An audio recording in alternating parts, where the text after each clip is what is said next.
Hey there. So I just wanted to address a few things before the video starts. The first thing is, this is a long video. This is the longest video that I've ever made as of recording this.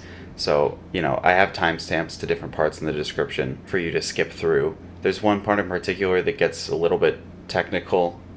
So that part in particular is broken up into two smaller parts to make it a little easier to digest. And then the second thing is, if you don't watch Adam Carra, just disregard this part. If you do watch Adam Carra, maybe you've seen this video. This video that you're watching right now, I make a lot of similar points that Adam does in his video. I even bring up one of his points, an example from his video in this video. And I left a comment when that video came out because I was working on this one when that video came out, talking about that and how we make a lot of similar points. And he replied and said, just make it anyway. It might get put in people's recommended. Don't let that discourage you. So props to you, Adam, if you're watching this. And if you have seen that video and some of the points are a little bit eerily similar to the ones that he makes in that video, now you know why. Other than that, I think that's it. So without further ado, let's get on to the video. Sorry this took so long. It's finally done. It's finally over. Ample. Hey guys. Say, hey guys. Hello. Really quick. Thoughts on Rivals of Aether? Zero opinion, because I don't know about it. I played it. I own it. I own all the DLCs. I've never played it, but it looks like a really fun game. I really don't know what to say to that, quite frankly. I played it that one time. Yeah, that's. I like it. I don't know what that is. Is that one,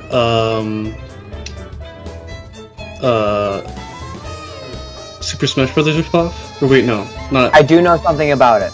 Character design is really fun. When I've looked at the characters, I've been like, that's a Rivals of Aether character. Quick thoughts, like my opinions? Yes. Are you recording? What? Oh yeah, no, trust me. Smash Brothers, just no ledge. That's all. That's literally the whole thing. Well, it's a. Brawlhalla. That's the game that it's riffing on. Okay.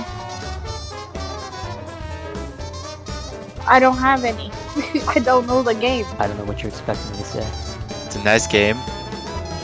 I guess the way I would describe it personally would be a furry version of Super Smash Brothers. Why would you want me to fake it? At that point, can't you just make something up and say that I said it? I'm not that good at doing things in post, Ilani. It's cool. I know that might trigger you. Not too sure if that would trigger you or not, but yeah, furry Smash Brothers.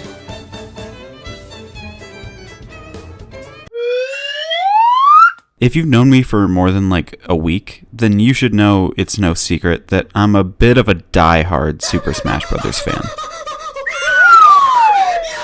I've played every game in the series extensively. Out of all my amiibos, the entire bottom row of my amiibo shelf is occupied by Smash figures, and on top of that, I could probably tell you anything there is to know about the franchise, and then some. I'm basically a walking encyclopedia/strategy guide, save for whatever the heck Smash Tour was supposed to be. Clearly, I am not the only one infatuated with the Smash Bros. Craze, as against all odds and possibly the laws of the universe, the second entry in the series, Join here at the bottom. Super Smash Brothers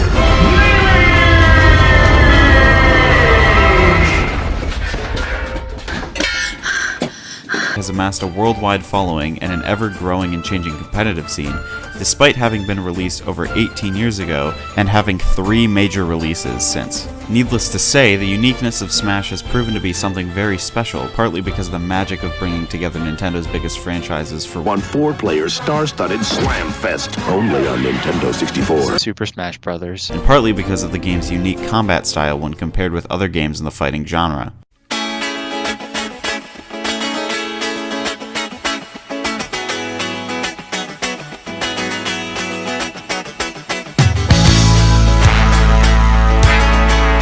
You see, Smash Brothers is wildly different than most fighting games. For one, you don't have to memorize all those silly button combos. Instead, at its most basic level, all moves are performed by holding a direction and pressing a button.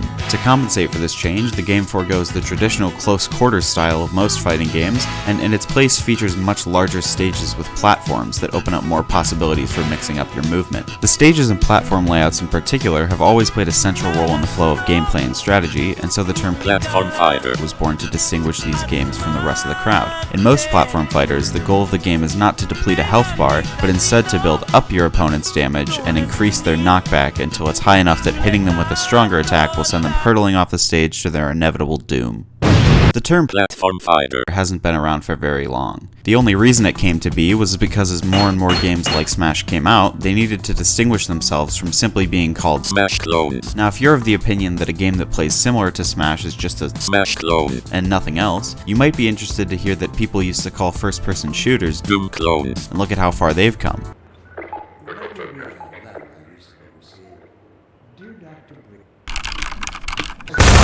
On a slightly related note, I'm fully convinced the term Metroidvania is still around just because it sounds frickin' awesome.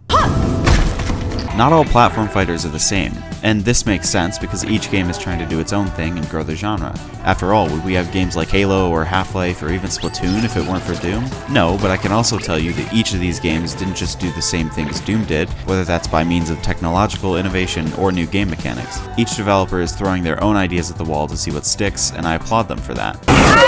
The best platform fighters are the ones that understand what makes Smash great at its core, but also know where to make tweaks to try and improve upon the formula. After all, Smash itself is by no means a perfect game, and even 5 games in, the devs continue to make major gameplay adjustments here and there to keep the game fun for competitive players without being intimidating to the new guys. With all this talk about platform fighters, you may be asking yourself, Ethan, what is the best platform fighter? And if you're not asking yourself that, well, too bad I asked it for you. And that's a great question. It's not an easy one to answer. There's so many factors that make a good one, and for every Brawlhalla there's an Icons Combat Arena. For every Slap City there's a PlayStation All-Stars Battle Royale. I've tried to forget about that one, but I think my attachment to the genre has forever burdened me with this cursed knowledge. I mean, what does it say about your game when Joker, Solid Snake, and frickin' Cloud Strife, all historically PlayStation exclusive characters, make it into a Nintendo fighting game instead of PlayStation All-Stars? Who's next, Spider-Man?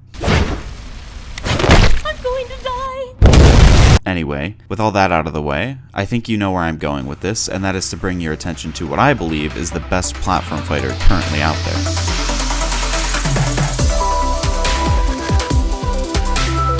I'm about to give you a scenario, so if it helps to close your eyes, now is the time to do so. I want you to picture a young boy named Dan sitting on his couch playing Super Smash Brothers. Suddenly, the boy is struck with a punishing blow, immediately followed by inspiration. The boy gets off the couch and runs into the next room to get to work on his crowning achievement, a Game Boy-esque remake of Super Smash Brothers called Super Smash Land, featuring Vaporeon for some reason. And then like 3 years later, he made a game called Rivals of Aether.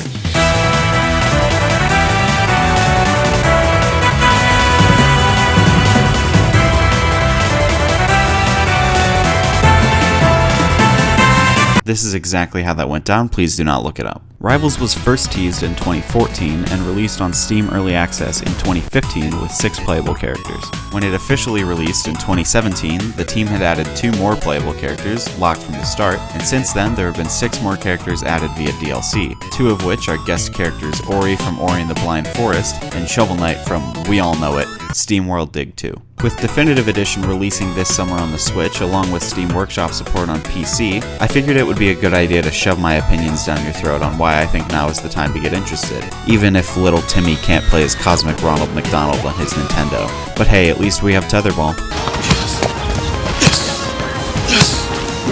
You see, there were a few things that grabbed me when I first heard about Rivals of Aether. It was announced the year that Smash 4 came out, so my hype for Smash was as high as it had ever been. I was a high school sophomore who needed to scratch his Smash Brothers itch. Naturally, this game kind of fell into my lap. It also came around at a time when I was getting interested in competitive Smash. Sakurai had promised that after Brawl had kind of fallen flat on the competitive side of things, Smash 4 would bring the series closer to Melee in terms of its overall speed and competitive potential. Thing is that Sakurai never considered Smash to be a fighting game. He considered it out a party game. The whole point was to make something that people could continue playing even if they got knocked out, so they would be fighting till the end of a match. Rivals, on the other hand, was promised to be a competitive experience first and a party game second, and that's what piqued my interest.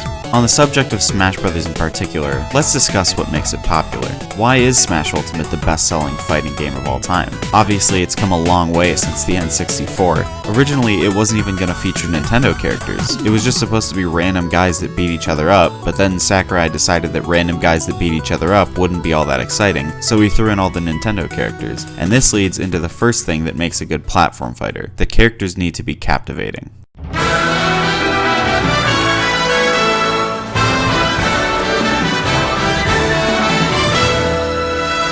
Smash already has an advantage over most other games in this scenario.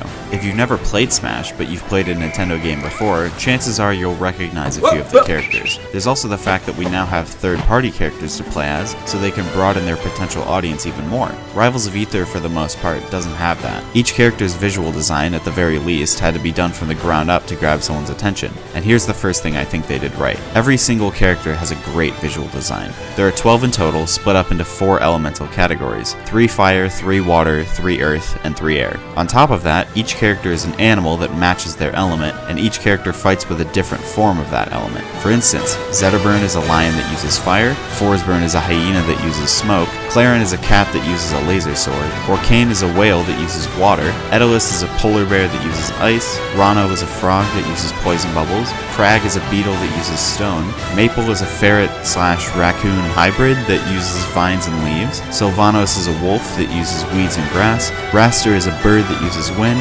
Absa is a goat that uses lightning, and Elion is a snake that uses a steam-powered flying mech. And that's only half the fun. The other thing that makes a character good is when they're fun to fight with. Smash has admittedly gotten better with this over time. I find myself having way more fun with some characters now than I ever did in past games. I only ever play 1 or 2 characters in Smash 64, but in Ultimate I still have a hard time picking a main. Whenever I play with my friends, I just like playing all the characters because they're so fun. Again, Smash isn't perfect, and I think that there have always been characters that fall short of that mark in some way or another.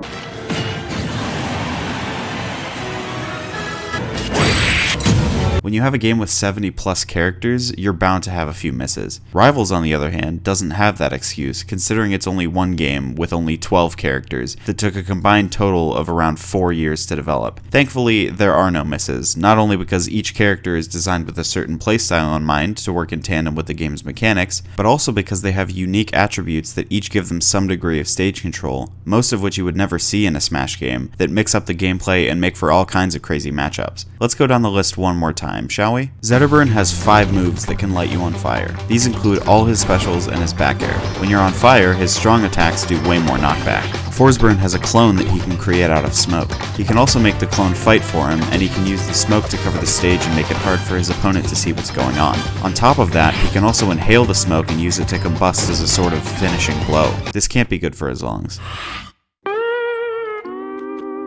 Clarin is basically Marth in that her sword has a sweet spot on the tip that's more powerful, but her moves in general are way cooler too. In particular, her down B is a counter, yes, but it creates a big force field that blocks projectiles.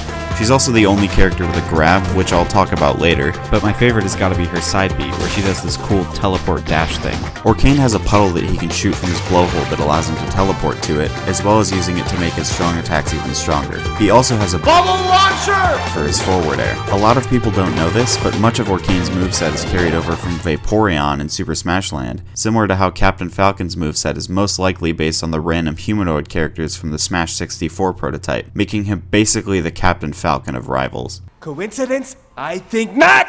Aether can lay down sheets of ice on the stage. These let him slide across the stage, and if he hits the ice with his neutral B hammer move, he gets a layer of ice armor that makes his strong attacks even stronger. Rano can eat people with his tongue, which puts them into a bubble. Usually they can get out pretty quickly, but some of his moves stack these little poison dots on his opponent that keep them trapped in the bubble for longer. Crag's recovery move is a pillar that he pulls up underneath him, which lets him jump back to the stage with relative ease, and he's also got a rock projectile that he can pull from the ground and throw at his opponents. If it gets hit, it sends with rock shards flying in the direction of the hit. Maple has a few moves that can mark the opponent, and if they're marked when she uses her up B, she can pull herself to them. If she hits them with a strong attack when they're marked, she can wrap them in place. She also has this plant helper named Lily that can attack and wrap opponents for her. Sylvanas lays down a trail of grass when he walks, and he can create flowers that keep the grass in place when he leaves the ground. The grass enhances his moves, like his up B, which will let him do a bite when he comes out of the ground, and his side B, which he can use to move along the grass.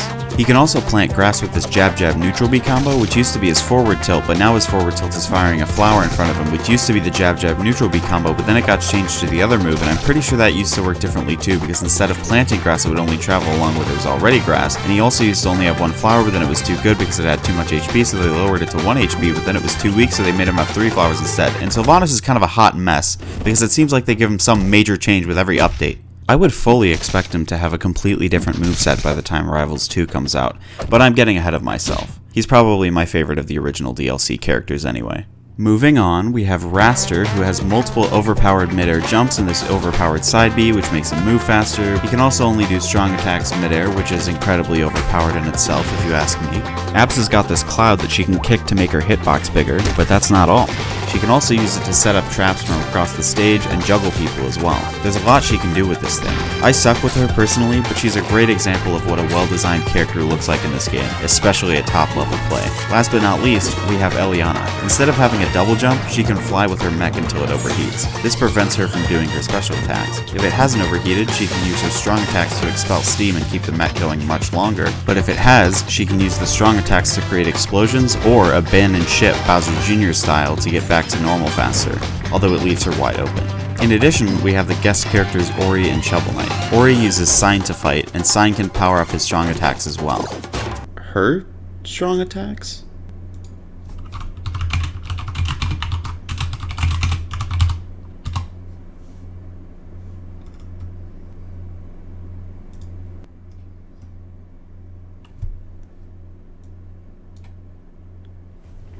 Huh.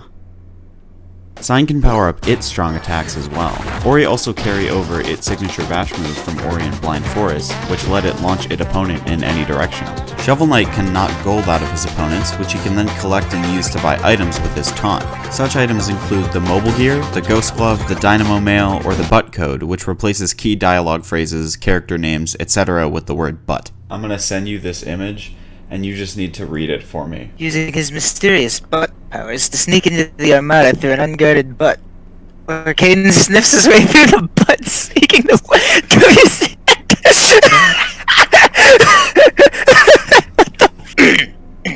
Take 2, here we go. Using his mysterious butt powers to sneak into the armada through an unguarded butt, where Caden sniffs his way through the butt, seeking the WTC's stolen butt. It's one thing to tell you about what these characters are capable of, but it's a whole other thing to actually play as them for yourself, see what works for you, and run with it. There are tons of examples of people making great use of these characters you can find online, from tournament VODs to combo videos. My favorite has got to be this Ori montage called Dreams, partly because of its visual style, but partly because of how clean all these combos are. Go watch a match from a top 8 bracket at any major tournament if you don't believe me. Now this all sounds well and good, but what if the characters are too complicated for newer players? After all, isn't that kind of the whole point of making it fun for them? Well, another thing that makes Rivals great is that it makes additional changes to Smash's formula to make it more beginner friendly. In total, there are probably too many to list here, but I want to talk about 3 big changes specifically that make the game a lot more fun to play in general, even if you are just playing casually. They can make a new player feel good at the game, even if they've never played a platform fighter before.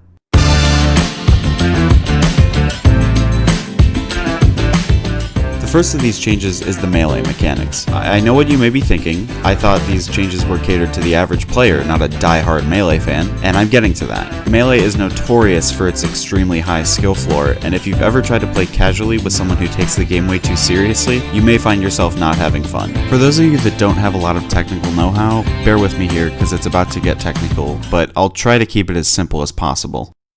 The 2 main culprits here are wave dashing and L canceling. In Melee, wave dashing is a technique performed by jumping off the ground and then using your character's directional air dodge to make them slide across the ground. The The problem? You have to hold a very specific angle on the stick to get the maximum distance, and on top of that, you have to time your air dodge on the frame you leave the ground, or else the wave dash won't go as far. Rivals fixes this by making it so you can wave dash while you're in jump squat, so the timing is much less strict. You also don't have to hold a weird angle, you just have to hold straight forward or back. There's another form of wave dashing called wave landing, which is when you use it to land on a platform, and the timing for that is also pretty precise. In Rivals, you just have to do it like you normally would as soon as you get near a platform, and the game will automatically put you on the platform. The other problem is L canceling. L canceling is the stupidest mechanic ever invented, and here's why. When you do an aerial attack and land on the ground in the middle of the animation, the attack has what we call landing lag. There's a certain number of cooldown frames before you can act again. In Melee, for whatever reason, if you press a shield button, such as L, up to 7 frames before you land, the landing lag on most moves gets cut in half. So if you manage to get good at it,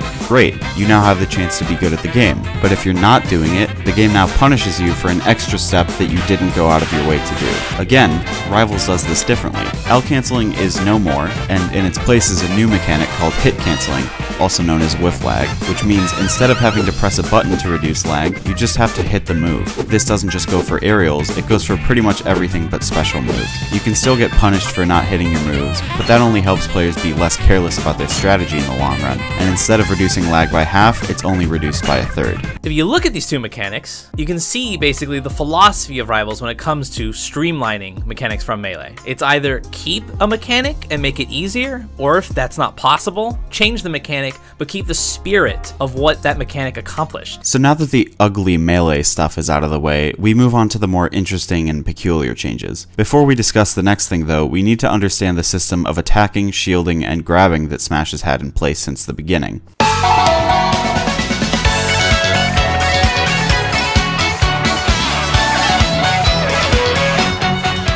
Now, at its face value, this is a fine system. Attacks beat grabs, grabs beat shields, and shields beat attacks. It's a rock, paper, scissors system of sorts. There are pros and cons to the system because it lets you play more defensively and then you can get into the mind of your opponent, but it also has its drawbacks because sometimes running up and shielding can be kind of broken, and other times, shields are incredibly weak. He's like, hey, look, I'm gonna go.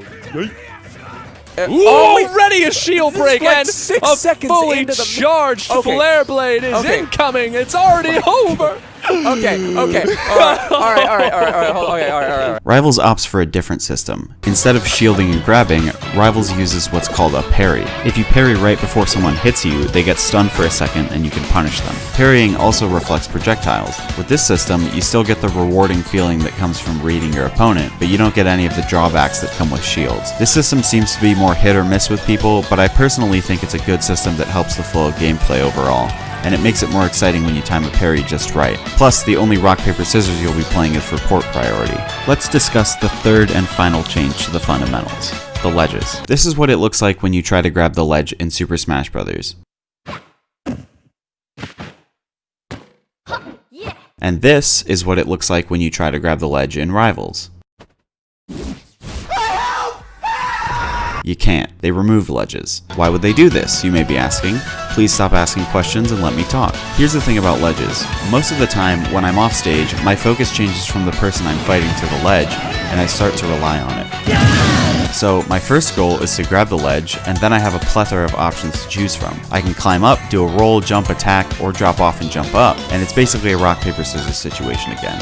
I have to predict how my opponent is going to react to it. Now, being off stage does factor into this as well because I can choose to recover high or low, and some characters even have wall jumps or tether recoveries that snap to the ledge from far away. I think this is part of why off stage is so exciting in Smash, but it's not something you'll only see in Smash because it's something most platform fighters are good at. It's part of their very nature. By getting rid of the ledge, again, you're removing the rock, paper, scissors aspect of it. So now, when I'm trying to get back to the stage, I can shift a lot of that focus back to the opponent at the same time, and I find it much more exhilarating and fluid. But what about the characters that might not have good recoveries? This is where Rivals gets really interesting. Every character can use their recovery once, and then they can perform a wall jump that resets their recovery. In addition, you can act out of a directional air dodge, as opposed to Melee, where it puts you in special fall, and Ultimate, where it doesn't, but you can't act for at least a full second afterwards. All these factors put together make for a more exciting offstage, And this goes both ways because you can use these tools to stay in the air longer and mix up your recovery when you're getting back,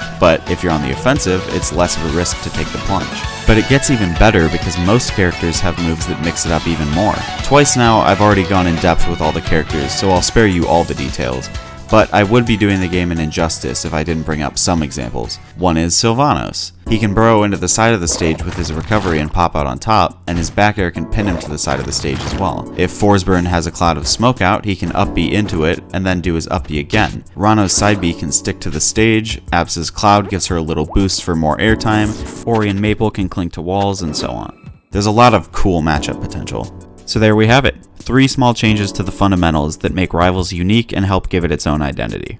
Now, for some people, these changes might be for the worse, and that's fine, they can go play Smash. But what's important is that this team isn't afraid to switch things up. And I think that's the core design philosophy of Rivals of Aether. How can we raise the skill ceiling even further while also lowering the skill floor? This is just my 2 cents, but I think they did a pretty good job at that. I can't wait to see how Rivals 2 turns out. Alright, I think we are done. Oh, yeah.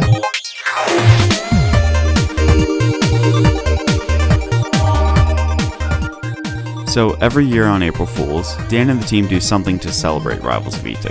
In 2018, they held a Rivals Direct with mostly joke announcements that included Sandbert, who would later become the first workshop character, but it also revealed Eliana at the end of the presentation. In 2019, to capitalize on the furry nature of the game, as well as the dating sim craze, they announced Lovers of Aether, a visual novel where you try to take all of the rivals to the school dance. This year, in anticipation of the definitive edition, they held a Rivals Direct 2, and this time, all the announcements were real. Such announcements included features in the definitive edition like the Milestone system, Milestone system, what even is it? Rivals of Tether and the infamous skins, as well as announcements of upcoming projects like a mobile card game based on a game Dan made back in like 2011, a project involving some sort of turn-based battle system, a comic series, and even what seems to be a full-on sequel to Rivals of Aether in 3D. In short, Rivals is expanding beyond just a fighting game, and if any of these projects interest you, now is definitely the time to look into it, especially if you like Smash. It seems like Dan Fornace LLC is taking a similar route to Yacht Club, which makes me really excited for the future.